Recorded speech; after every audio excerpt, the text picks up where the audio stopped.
Open House is designed to bring prospective students and families onto campus, giving them a closer look at what Daniel Pearl Magnet High School has to offer and helping to boost enrollment. On March 13th, Daniel Pearl Magnet High School opened its doors to showcase its programs and community.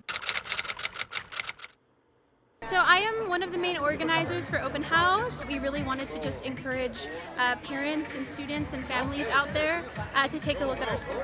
It's not just a day to showcase our current students, but it's a day for prospective students to see the magic that's happening at Daniel Pearl. It's been very amazing seeing all my old teachers and catching up with them and seeing a lot of old classmates. My high school experience is very unique. I think it's the class sizes with you guys and the journalism, the journalism department seem really cool. I definitely hope the school gets a ticket enrollment. This small, intimate setting really helped.